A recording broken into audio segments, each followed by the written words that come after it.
So this session really is about trying to help you to get your communications right for your school and nursery community. And, sometimes, especially with new groups, there can be some, apprehension about what to do with communication and especially with social media. So hopefully I can give you some reassurance and confidence and a bit of support tonight about helping you to go in the right direction of where you need to go. Every kind of sort of communication method and platform has got its pros and cons. Do you know what I mean? So it's just looking at them and finding what's right for your community. And I'm going to talk a bit about parent councils. I'm going to talk about gathering parent views, trying to hear parent voices. I suppose focusing all that on the role of parent councils is that because communication is a big part of what parent councils do. Just a bit about Connect tonight for you, for anybody that's not too familiar. And for those who are familiar, just making sure you remember to click on these links. Make sure you are a member of our closed Facebook group, which is a specific membership benefit. Within that closed Facebook group, there is access to, a community of support, including us, and it means that you can ask very, very specific questions. We've recently set up a rural and small school parent group network as well, because we recognise that parent groups in rural and small communities often have quite unique experiences. And so if you're looking to ask a question or be a part of that community, then please click on that link as well. We are the only charity membership organisation for parent groups in Scotland. We currently have 25 local authorities that pay for the membership of parent councils, and we also work with other parent groups across Scotland, PTAs, parent teacher associations, other parent-led groups. So we're all about partnerships in education, ensuring the voice of parents is heard in all matters relating to education. We're completely independent here at Connect. And all our work centres around our members and trying to support our members. But we do work very, very closely with partners, including the Scottish Government and local authorities. And you'll see that we often work in partnership with organisations to deliver information sessions. So we've had a couple of good ones recently with Police Scotland doing online safety. So always check out the website for any sessions that you might have missed, and you can access the video for that to catch up. So yeah, just have a look there about all. You make sure you're taking the benefit of all your membership benefits there. Just click on the links for more information. So I'll just pause and see. I know it's a small group, but any information is really powerful in terms of just helping one another out and having a think about what we could do or what you could do differently in your parent group. So I don't know, is Sarah there to be able to give us any feedback from the most successful communications that people are using? A few comments here. We mainly use our Facebook group and Class Dojo app, but we struggle to get interaction from our parents. Another newsletter, Facebook, email, group call, and in-person meetings. Another also uses group call through the school, but has the greatest reach. However, there's a problem that each pupil only has one parent who receives the email, so they do miss out on engagement that way. Also, Facebook is okay. Some of the PTA want to do a newsletter, but parents have feedback that they receive too much communication from the school. Yeah, no, that's really helpful to know. Yeah, I mean, this is it. Getting the balance right is it can be hard.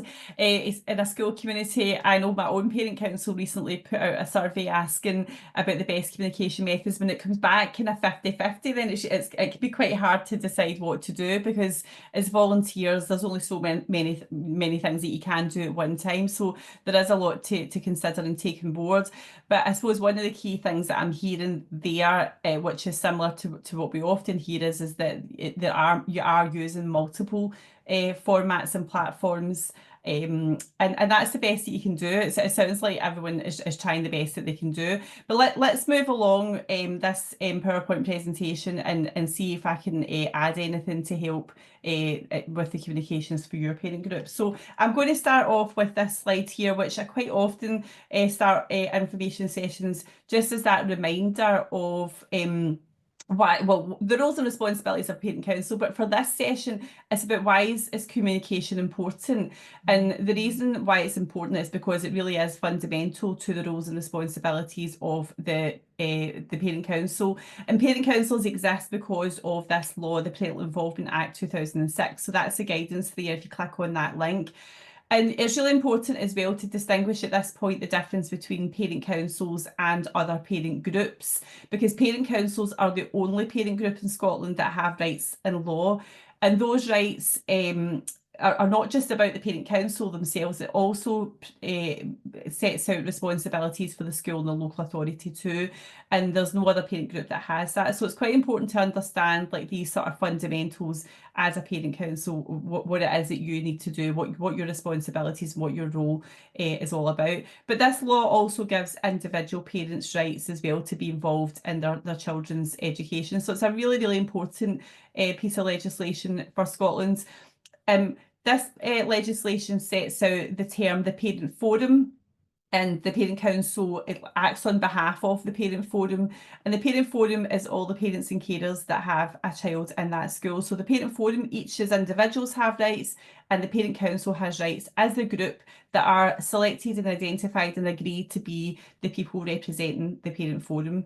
And so the legislation sets out these sort of four key responsibilities or roles that they have, and they're very, very broad, and they're deliberately broad because within your parent, your school community and your parent group, you really have to be able to tailor what you do specific to your community. So the first thing to say about parent councils is, and this is important in terms of communication as well, is that parent councils, as set out in the law, are independent statutory bodies. So the parent council works for the parents and carers of the school. They're responsible to the parents and carers in the school, not to the school and not to the local authority, because they are completely independent. And that's really important to distinguish, especially when you're making decisions, say, around communication and use of social media, that sort of thing.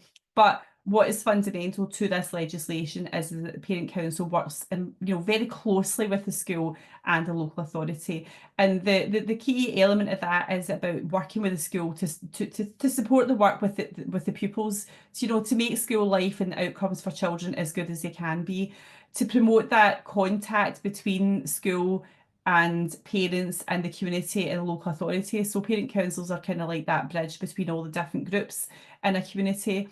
And fundamentally, the parent council should represent the views of parents and families in the community. So that's a form of communication. And also the parent council must tell the parent forum what they are doing as well. So that's also about communication. And this is just a couple of the kind of some of the key things that parent councils can do that are really have got a lot of importance attached to them. Being involved in the recruitment of the senior management team of your school. So that's the full process that you should be involved in from start until the selection of the new person joining the school team. Being involved in school inspections, being involved in school improvement planning, and as I said earlier on, reporting to parents, discussing issues of interest from the parent forum, and also representing the views. So these are all communication, all of that would come under that broad heading of communication. And we'll see that a bit more here with this slides. So that's the legal context. So I wanted to go down a bit more specific about how the Parental Involvement Act links to parent councils and how it links to communication as well. And also just to recognise how much work you already will be doing around communication, and make sure you showcase that in your work and tell everybody what you're doing. But under the Parental Involvement Act, the parent council has to report once a year through the chair's annual report, and that's usually done through the annual general meeting. So that's the minimal communication that a parent council should do. But I know that parent councils would be really hard to operate if you were only having one meeting a year and one communication output a year. That's not really how it works, but that's the minimal. And the chair's annual report and the annual general meeting are really, really important opportunities to engage with the parent forum and tell everybody. And I would use that opportunity to really showcase what you do if you can. And then within the sort of the roles and responsibilities and the activities that you would do as a parent council, there would be lots of other types of communication. So you would be holding regular parent council meetings, and there would be meeting minutes from that. And then there'll be a whole load of other regular communications that come out through your social media, through your newsletters, your group call, and the other methods that Sarah had just told me that you've put in the chat there. So there'll be lots of different types of communications, formal and informal, through your sort of social media or your communication channels.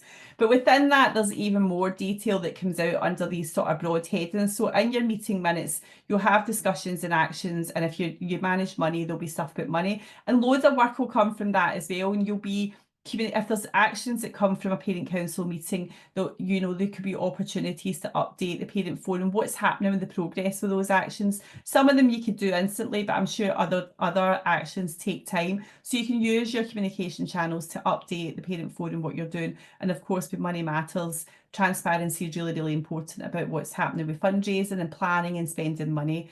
The regular communications is going to cover a whole wide spectrum of activities that you'll be engaged in, but fundamental to them will be about trying to get parents involved in your group activities and school activities, and perhaps even wider community activities.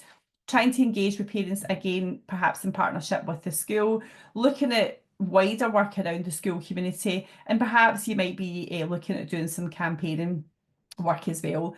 And again, this, you can break these types of communication down even further into the different types of communication that come out. So even from that, you can see that there's lots of opportunity for communication, and being as transparent as possible, sharing all the information you can, being really open and telling people what you do is really, really helpful for the parent forum to understand what you do. Also to dispel any sort of myths, that people might think, there are still some stereotypes out there, isn't there, about parent councils and that. So by being really open and transparent and telling everybody what you're doing and trying to get that engagement back, is that, well, that's all you can do. And if that's what you're doing, that's the best that you can do. So now I'm going to move on to think a wee bit about, like, what do we mean by communication, and especially effective communication. And this is really, really important. It's an important question to ask yourselves as group members. So it's something you could certainly sit in a wee business meeting, or a call a meeting, or even within your parent council meeting, and ask, like, what does communication mean to us? What is effective communication? How do we know what we're communicating is doing something, is making a difference? But you could also ask the parent forum this question as well, and you might learn something about their thoughts around effective communication. But for us, effective communication could be described as a two-way process, and that's really important as a parent council. It's got to be two-way. It's got to be both you listening to what the parents are saying, as well as sending out information. And the listening part can be hard if there's nobody that's speaking to you. So if nobody's speaking to you, then that's the focus of trying to look at all the different ways that you can try and find activities where you can listen to parents in your school community. If you've got effective communication, that's what we said in the last slide. We think that's the starting point for positive relationships. That's where the trust and the transparency and the consistency, if you get your communication right, the relationships often come behind that. And effective communication is also about responding, an action happens. And that's really important, I think, for the parent forum to see they've said something. What do you do in response to that? And also, if you can't do anything, that's fine, but communicating that and say, well, you told us that, however, we can't do that, and this is the reasons why. But maybe there's another another way of doing it, or maybe you have to ask for more information from the parent forum so that you can do something that's helpful. And as I say, effective communication, it is part of that role as a parent council, that promoting the contact with the different groups within your community. So it's really, really important that people know how to contact you, and having, if you have different sort of formats and methods for people to contact you, that's really, really helpful. It can be a challenge, for within your group to do that. You can only do the best you can, but if there is an opportunity to have multiple routes for people to contact the parent council, that can really work. So effective communication, it really does matter. You know, you're trying to build this inclusive and welcoming school community where everybody feels that they are a part of the community, listened and valued. So that's the goal, and it's trying to find out how do you do that? And really, at the end of the day, effective communication, really, that is parent engagement. You know, you get the sort of communication bit right, that you will be engaging with the parents. So that's really at the heart of it, is the communication. So some questions to ask yourself that you might, again, want to sit down as a parent group and have a look at. You might want to do it in partnership with the school, senior leadership team, or you might want to get a wee focus group from the parent forum to get involved in this sort of activity, and just like really thinking about it, especially if you're having problems with communication and engagement. It's not necessarily because it's about you. Sometimes it's just finding the right method and the right format, and really understanding who the audience are. So sometimes sitting down, and sometimes if you sit and do this, who's your audience, and you think about who are the parents in our community. Do you know what the needs are of the parents in your community? Are there needs that would impact their ability to access information, process information, understand it? So it's maybe looking at that. Do you have a lot of people in your community where English is a second language? Do you need translation for yours? Are there accessibility issues in terms of the information you put out? If you put out information in writing, would it be better to put it in another format? So it's just having that little bit of reflection, thinking, who is our audience? You might also be communicating to the local authority, local councillors, the senior leadership team. So your communication format would change depending on who you're writing to. So really breaking it down to work that out can be quite helpful.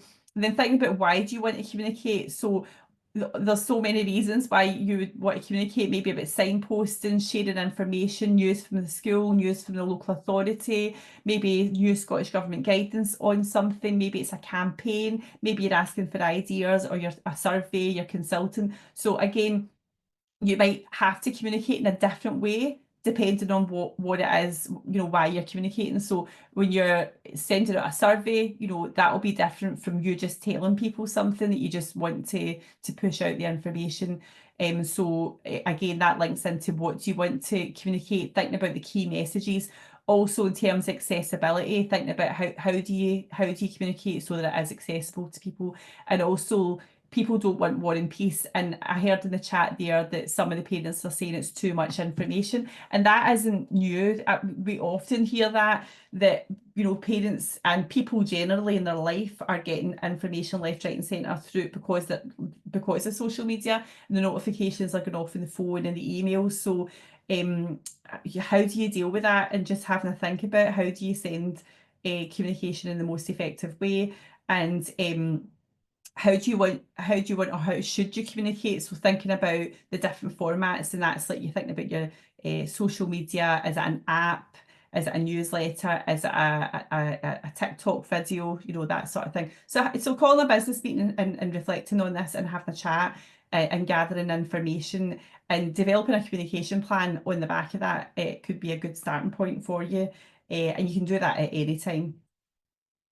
So I'm going to just break down some of those questions, maybe looking a bit more closely at the why and how questions, about why communicate and how communicate.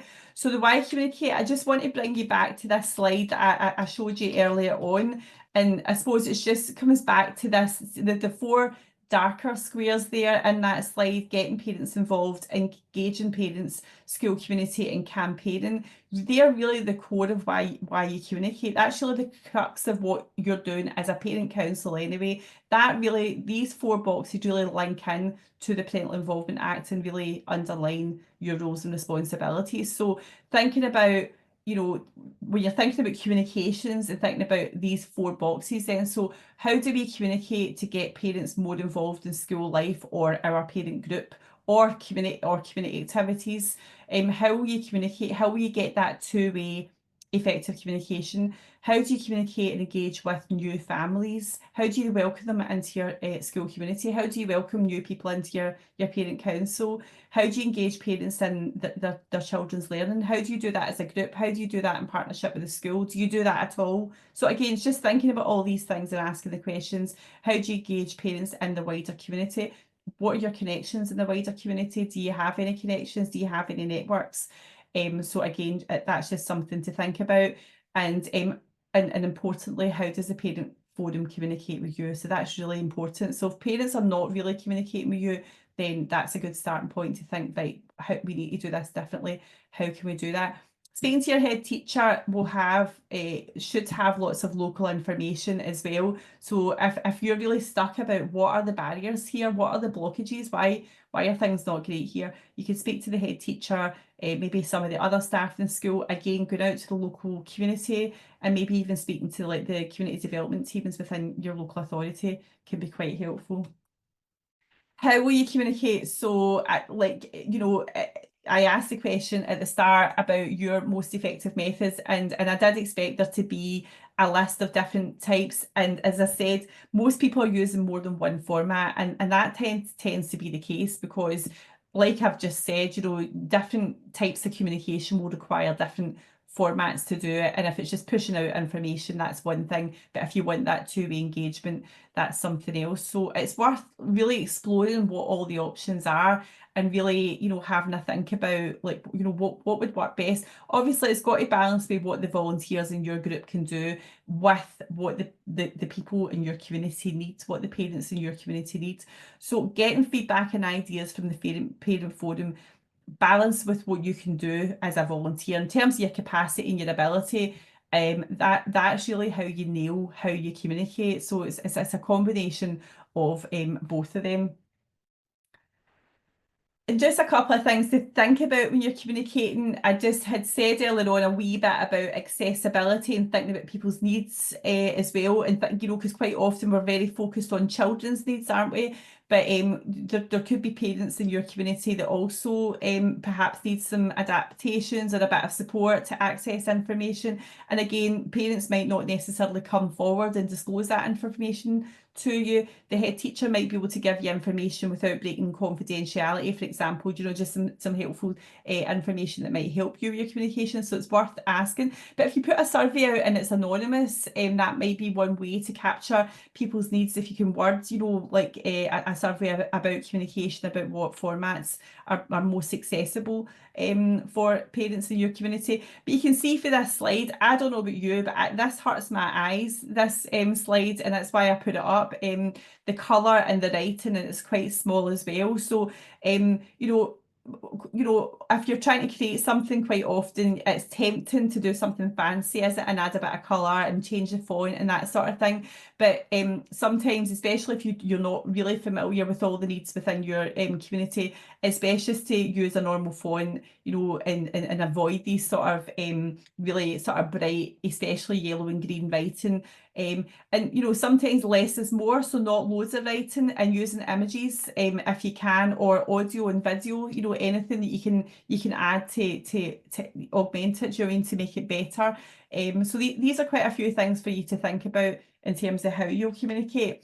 So I'll just pause because that's quite a lot now, and the second half I'm going to talk through social media, the different types of social media. But is there any questions or anything with the chat just now, Sarah? I'll just pause for a wee second. We don't have anything just now, no. Okay, doc. Right. So I'll keep going.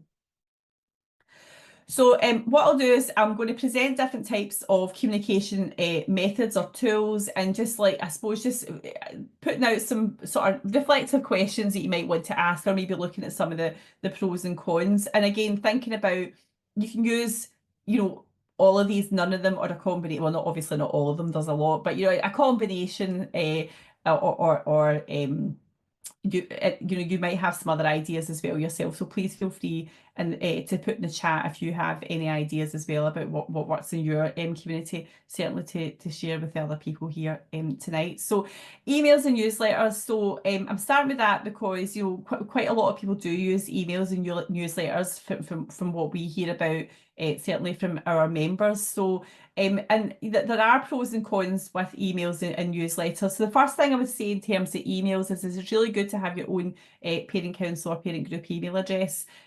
So you can generally do that through Gmail, or there are other accounts that you can do that. But with Gmail, you can access forms and other tools which can be really helpful for communicating with the parent forum.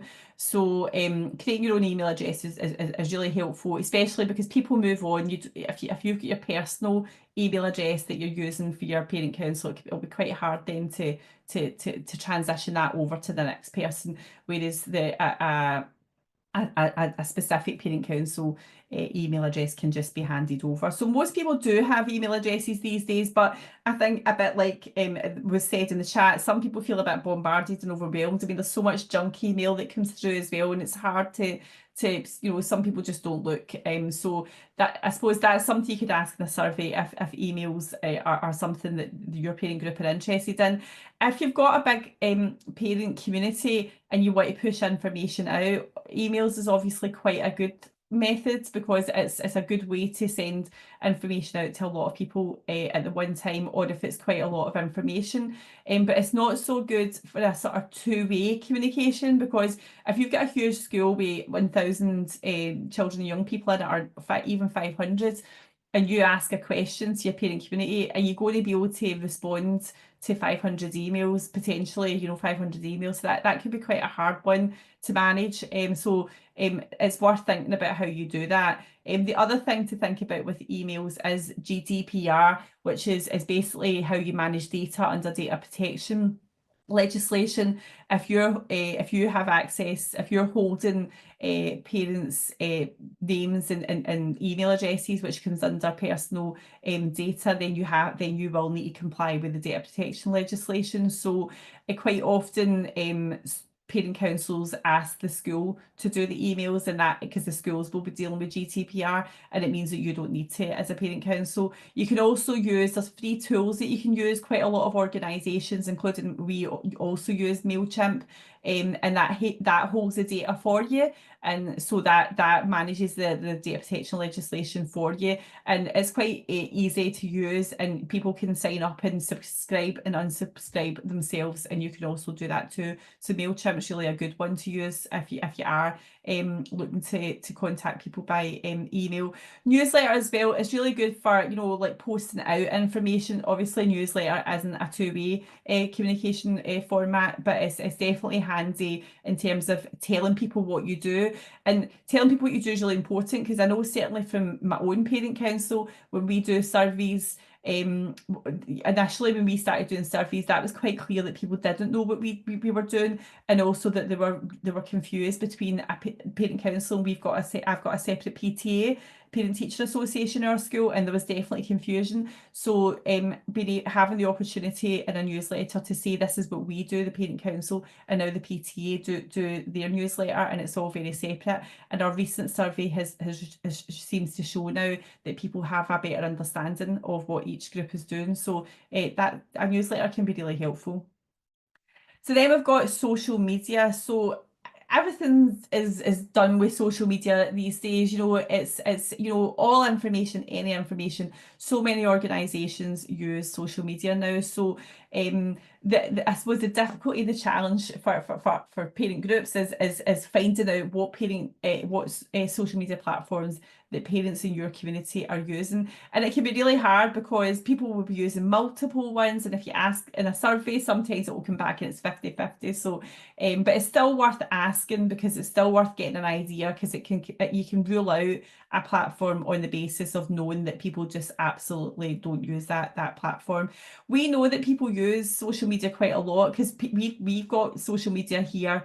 And as I say, we've got members from all over Scotland, and our members do engage with us across different platforms. So parents do use social media. It's just finding which ones that they use. So again, asking people through your a survey or whatever method you're going to ask them to find out what they use. But Facebook still seems to be quite popular, and I don't know if that's because the opportunity to have a Facebook private group on Facebook, if that seems to still hold strong. There's still a lot of Facebook groups going on, and there are lots of parent groups on Facebook. So that does seem to still be popular. There was a bit of a move away from X, that was previously known as Twitter, and there was lots of talk about a new platform called Blue Sky, and I know there are multiple other ones. So there's loads out there, and it's hard to keep up with them all as well. So if you're a parent council, I think the key things for you to think about in terms of social media is that it's, you know, it's up to you what you choose to do as a parent group, but it's really important that you find out where the parents are in your community. You want to be where they are, and you want to communicate with them the platforms that they are using. So listen to their viewpoints. Work as a group, your own parent group, and work out what's good for you. Listen to the parents. Whatever you choose to do, create a social media policy so that you can set up the boundaries and the rules and the frameworks around that, you know, especially around like the sort of governance and administration of it. Make sure you've got enough admins, people know how to do logins, have a code of conduct as well. You know, make sure that everybody knows who's doing what and what you can and cannot do. That will keep everybody right from the start, especially if you've got that policy.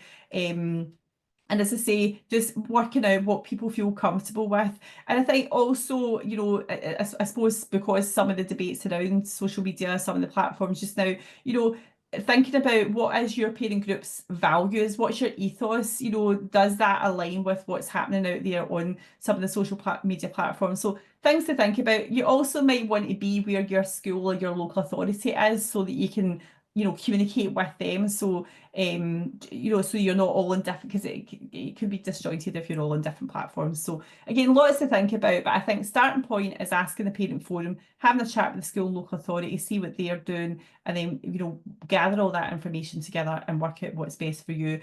Asking your who, why, what, and how questions as well. Again, you might, you know, quite often parent groups do have different social media platforms for different reasons, and I'm going to go through some of them just now with you. So Facebook, as I say, seems to be quite popular as far as we can see. So you can have a Facebook page, so you could have a parent group page, and a page is, you know, could be translated in some ways to be like a mini website where, you know, you can put information, news out, and people can interact with you, but they can't post on your page, so they can respond to you, like, share, that sort of thing. So there is an opportunity for some two-way communication on a Facebook page. Just need to be careful with any social media platform that as a parent council, you know, there is a code of conduct, you've got a policy, and that you don't, you know, mishmash between your own personal views, what you would write in your personal page. You don't want to be writing that on a parent council, parent group page, because again, you're representing the school and the community there. Then you've got the Facebook groups. Now, this is why I think Facebook's probably still popular, because you can have a group, you can make it private, you can get people to join, you can set up rules, you can vet people, you can do anonymous posting. Obviously, you can, you know, there's loads of tools within Facebook that are still quite helpful, I think, for bringing a community together and setting up that opportunity for the two-way communication. There are lots of, you know, good tools in Facebook still, as I say, in terms of posting information. So I would have a look at that. But again, there's pros and cons. It is good for the two-way communication. You can have your select group in there, but it does require people to monitor it. And if you're setting that up, I suppose, again, it's setting up that boundary so people know when to expect to reply and things like that. Obviously, volunteers are not going to be available 24/7, so maybe setting up what that would look like for your parent group. Then we've got X or Twitter. So again, good for pushing out information. It can be quite fast paced, so it's not great, I don't think, for a conversation. I don't know about you, but I can get lost on X sometimes with the sort of communication. So I think best for pushing out information, you know, sharing events or news, tagging, sharing. So if you're fundraising, you know, these sort of things, if you want things to go viral, from a fundraising point of view, it can be really helpful in that way. But as I say, it's not so good for two-way information. Then there's so many other social media options, but you know, WhatsApp is good, I think, for a small group, you know, so maybe your own parent group, it can be good. But you know, I'm sure we've all been in WhatsApp groups where, you know, there's 40 people, and it's really difficult to manage and be a part of. So I think for small groups, subgroups, committees, that sort of thing, year groups even can be, if it's not too big, it could work.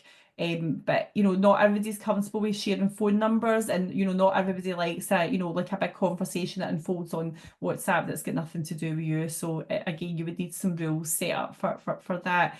Instagrams, you know, some groups are using Instagram now. Again, it's not so much with two-way communication, more about posting out information.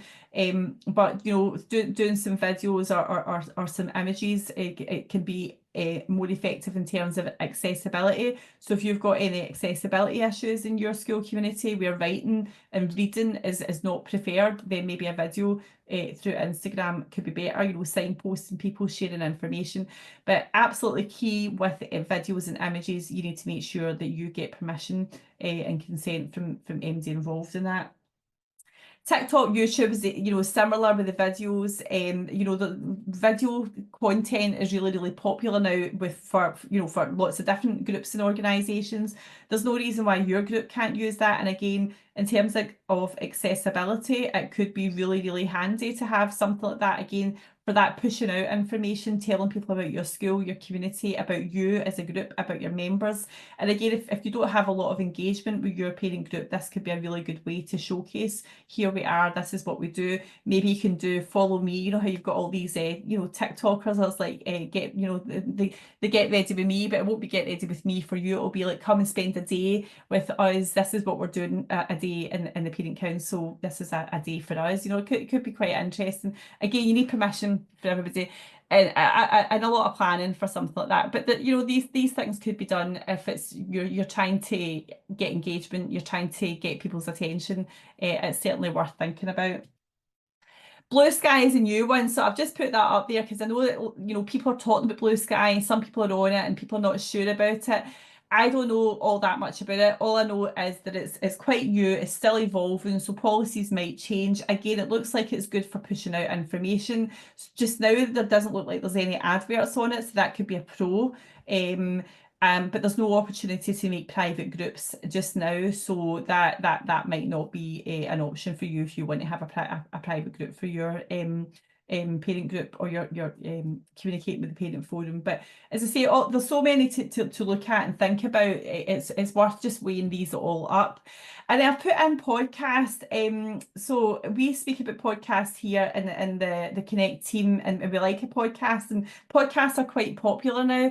And so a podcast is kind of like it's like a radio show. It's a people talking. You can listen to any time. You can listen on any media, phone, tablet, computer.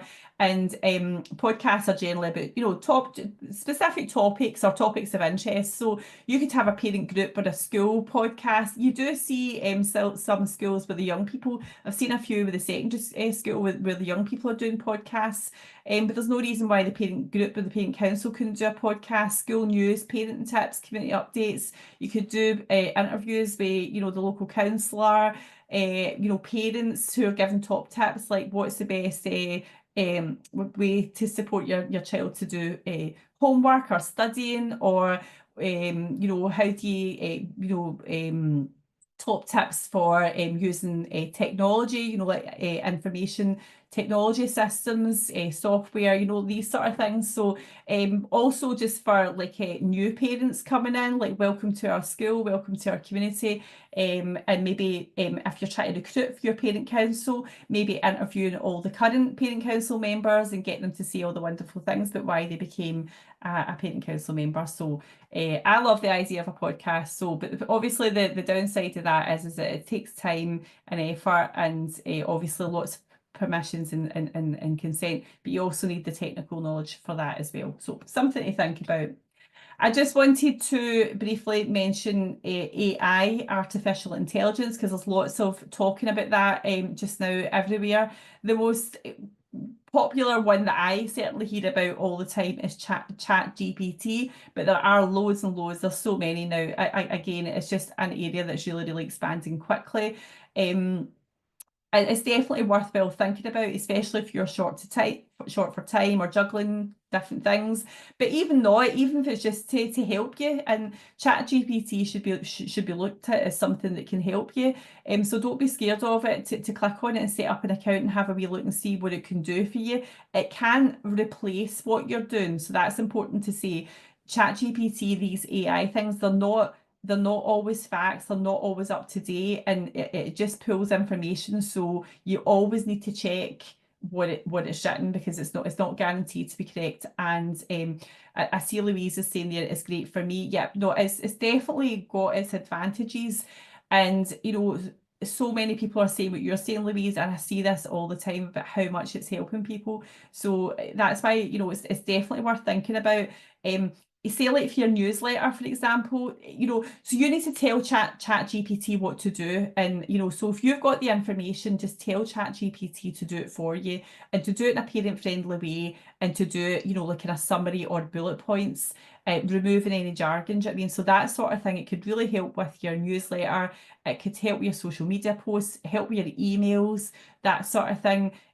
So as I say, it can't replace what you're doing. It's not, it can't do a job for you, but it can certainly help and make it better. And certainly if there are people in your community with accessibility needs, you know, it might be worth pointing out to them as well about ChatGPT as a helpful tool. But you know, you know, it's definitely a great reference, not reference, an add-on for you to use to augment and aid your communication to the parent forum. So it's worth thinking about, certainly for the jargon anyway. Do you know what I mean? Remove the jargon and try to write things in a more parent-friendly way, in a more accessible way, so that, you know, if parents are being bombarded with loads of information, and that is what we hear all the time, so much written information, and it's some people are just like, oh, switch off because it's just too much. So ChatGPT could help you to get it more concise.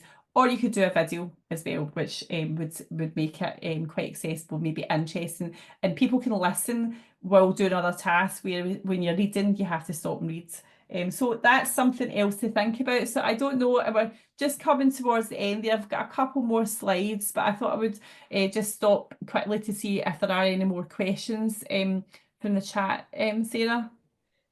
Nothing more. Okay, I'll keep going. I know this is a jam-packed one. So I just wanted to say, oh, is that not updated? Sorry, I think my computer froze there. Can you see that, Sarah, using images? That's right. Right, sorry, I seem to have froze for a second there. Right, so I've just flashed this one up here about using images, because I suppose, and I know everybody knows this, and I know everyone would do what they have to do, but it's just making this point. And you know, the videos and using images is I think is a fantastic way to go, and lots of people are doing this now, but absolutely need to make sure you have consent before you know, you do a video, or especially if you're doing like a vlog thing, follow me, or a day in the life of a parent council. You know, that's the most important thing, is making sure that everybody agrees and you've got that permission before using any images or video footage. So even if it's you yourself and you feel really happy, and you're part of the parent group, you know, it's just everybody putting in writing that they're happy for the image or the video footage to go ahead, just keeps everybody right. And obviously doing it beforehand. And I just think, because children's rights are in law now in Scotland, even before that, but I think just really because there's a big emphasis now on children's rights, of course you would have to ask the parents if it was okay for a child's image or video to go on a social media channel. But I think it's important to make sure that the children feel comfortable as well, and asking their permission too. That is just something to think about. So having, you know, images can be really nice to see of your school community, and having it really personalised. So it is a nice thing to do. So just making sure you've got that permission and everyone feels happy and comfortable with that. But there is an alternative. You know, you don't have to have personal images or personal people in videos. I mean, a video might be a bit harder to not have the person in the video, but certainly for the images, if you're just wanting to, you know, add to your communication, and I think having less words and having some images can feel like less of a burden for people to read if they are overwhelmed with loads and loads of information. So maybe, you know, that can be a nice balance, having like less words and some images. So there's places you can go to look to get access to free images that could help. So Canva is a tool that you can make images and make icons, you know, if you're making posters and things like that. And again, you know, when you're trying to get things to jump out to the parent group and catch their attention. So Canva is really good. We use Canva here, and it is an excellent tool. So that's, it takes, you know, again, there's pros and cons. It takes a bit of time to build up the skill and understand what you're doing. But if you've got that time, that could be something to do. But you can also look at some of the other links that I've put in there. Pixabay, Wikimedia Commons on Splash as well have images that you can access. PowerPoint also has lots of images that you could just cut and put into a post or whatever that you were doing. So just a couple of things to think about if you are using images or a video. So I'm just going to finish off now, because kind of started off with the law, talking about the role of parent councils. The whole point, communication is a key fundamental role and responsibility of the parent council, and just thinking about, like, how do you do that? So you've got all your social media as a tool to be able to do it, but what different ways can you hear? So because we're saying about the two-way communication, so you can push out the information, then you probably are all pushing out information on a regular basis. But the difficulty is, and I heard here tonight, and we hear frequently, that the difficulty is about the parents coming back, and there could be all different reasons for why parents are not responding to you as a parent group or the wider school sort of communications or attempts to involve parents. So and there is a lot to think about and what those barriers might be, and it definitely takes sitting down and thinking about who are your school community, who are the parents, what are their needs, and what could the barriers be. But in terms of like tools to actually ask for views and opinions and ideas, and you want the positive and the negative, so you want to hear what's working well and also what's not so good. So meetings online or face to face, you can have formal and informal. So just having a social event, so no fundraising, just a total just social. So coffee, tea, and cake is a winner. Foods and fun are usually winners. I mean, if you have an opportunity to not do any fundraising and just take the opportunity to do some socializing together, food usually is a great way to bring people together. So if you can set something like that up, and if you like in my school community, we have a parent council and a PTA, so maybe if that's you could collaborate with the PTA to maybe give you some money, or fund an event where it's a social event where people just come together and have coffee and cake. Or maybe you could do a bring your own food sort of event and just keep it totally social and try and get to know people, and trying to create as many opportunities as you can for those social informal events. That's the best way to get to know people. Try to have a bit of fun, but without any fundraising, because fundraising becomes something else, and it's about fundraising, and it's not necessarily about building relationships and getting to know people. So having activities that are purely focused on building relationships and getting to know people, then they'll tell you your views, and they'll tell you things, and also they get to see what you're all about and hopefully engage with you. So so I've put meetings, formal or informal, so opportunities to meet with the school community, and you can do online coffee as well, or face to face, and trying to reach out past the school gates as well. So knocking on the doors of who's in your community, looking at those other community organisations and seeing if you can collaborate with them, because most likely the parents in your community are also linking in with those other community organisations. So things like if there's scouts, dance clubs, football clubs, these different groups and organisations, you can always introduce yourselves, and you can always see what sort of collaborative relationships that you could develop with one another. And community council, community boards, those sort of things. Speak to your community development team and see who else is out there in your community. Focus groups can be really good, so just setting up a specific group for a specific topic area. So you could do like a communication focus group, but you could do a focus group on anything that you want to try and just. And I think sometimes, and it'd be worth doing this as an experiment to see what happens. Sometimes if you invite parents for a short period of time, I think parents worry about volunteering in case they sign up for something and they worry that they're signed up forever. So if you've got like a short working focus group, and you can tell parents, we're looking to do this activity over the next 3 months. Does anybody have one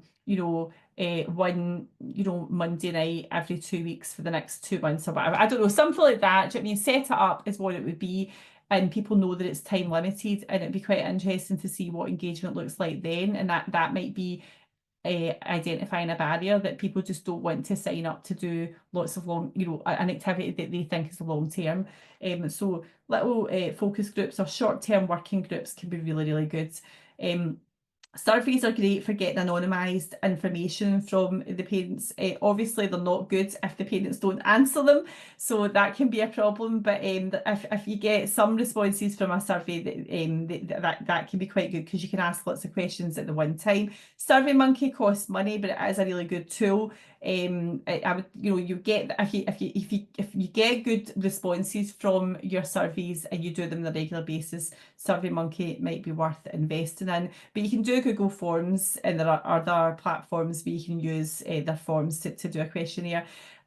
A paper questionnaire can be good as well. Getting the good old-fashioned clipboard and pen and a bit of paper and standing outside the school gates or at parents' evening. What we done in our school last year at the parents' evening was the parents were all directed into the gym hall where we had big posters with sticky notes, and we had just 4 tables of strengths, weaknesses, opportunities, and the things that weren't so good. And we asked parents to write things down. We got a really good response for that. They were just on the way out, and it was only literally 5-10 minutes of their time. So just try to find ways to engage with and if everything you've done is not working, it's try to do something different and try to reach out in a different way.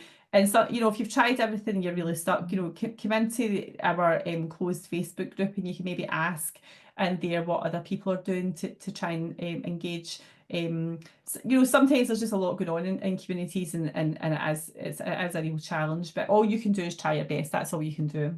So the last thing to say about all of this is that all this work that you're going to do, thinking about all this, having your business meetings, asking yourselves all these questions of who, what, why, how, when, you can pull all this together and create a communicating with parents plan. And it could be a shared project. It could be a shared project with the school. It could be with the pupil council. It could be, with a focus group of parents as well. And it could be as big or as small as you want it to be. And it could, it could cover all things to do with communication. And when you hear, when I read things across Scotland about education in general, when you look at different surveys, and certainly the surveys that we've done here in Connect, communication is always something that people bring up. They want better communication. They want more improved communication. So it's an area that's always an area that can be developed and improved upon. So this is something you could do for your group as a communicate with parents plan. Do it with set up a wee subgroup. With maybe some school staff would get involved, and just looking to see, how you can communicate best, and breaking it all down, and what parents and carers and staff can expect in terms of communication from one another. Making sure contact details are really clear, especially for secondary schools, because there's so many different people and departments in a secondary school. It can be quite confusing. So setting out this information, roles and responsibilities of staff and parent group members can be really helpful, so people know who to go to and when.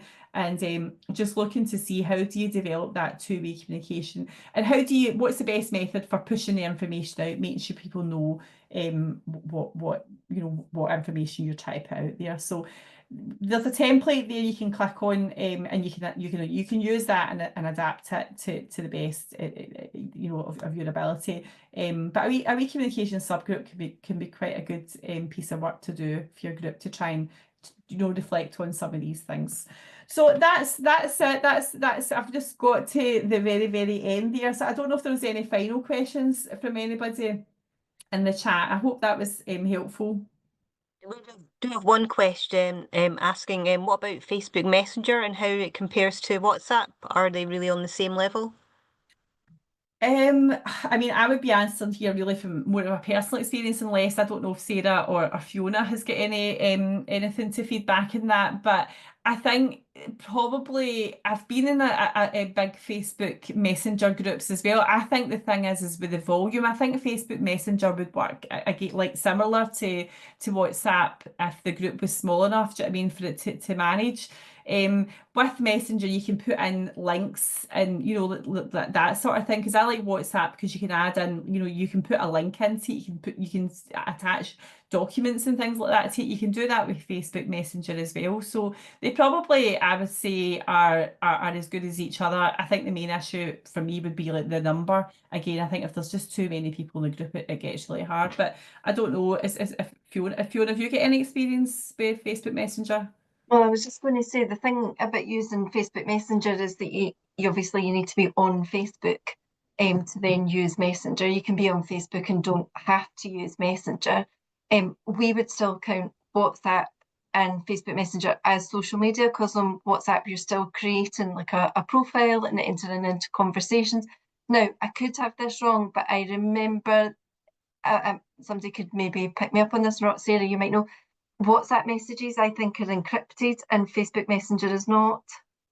Yeah, I think you're right. I think you're Yeah. right. Yeah.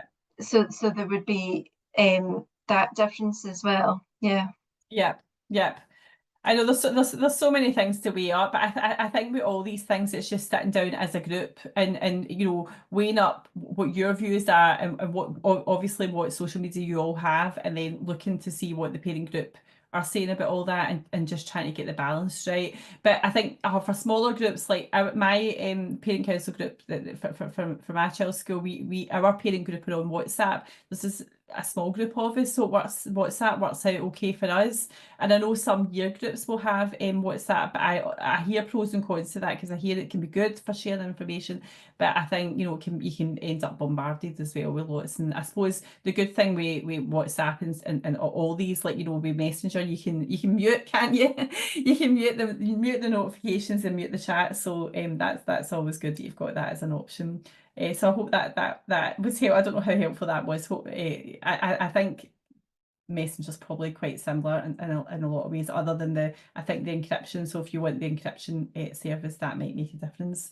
So I've got a couple of resources here in the PowerPoint. When you get this, if you just click on these links, it will open up to some more information. So you've got our whole communications resource pack and social media resource pack. We've got some social media images that we've kind of created, again, sort of templates for you to think about using for you know, for adding to your what you're trying to put out there. So a few bits and pieces there. And yeah, that's us. So thank you so much. I hope that was helpful. A wee poll is going to pop up on screen just now with 3 questions, just to get a wee idea of whether that was helpful. We've got the evaluation form as well for more broader feedback. If you want to give us that would be great. We're coming up to a whole load of other good sessions before the end of this year. So we've got Building School, School and Community Partnerships. Sorry, I can just put this down. Building School and Community Partnerships is coming up next. So that might be quite interesting in terms of engagement. Thanks a lot, Louise. Also dealing with challenging situations. So hopefully you don't need to deal with many challenging situations, but come along for that. And then we've got Chat with Connect, role of the chair, so that's quite an informal one. We've got talking points. We've got Upstart Scotland coming along to chat with us about play-based learning and kindergartens. So that should be a really good one. Please come along to that, spread the word about that one. Yeah, so we've got a couple, understanding conflict behaviours and needs with Scottish mediation. That will be really good. Scottish mediation are really, really good. So please sign up for all of these. Thanks so much for the questions and the feedback, and I'll hopefully see you next week for Building School and Community Partnerships. Thanks again. Thanks a lot, Jill. Thanks.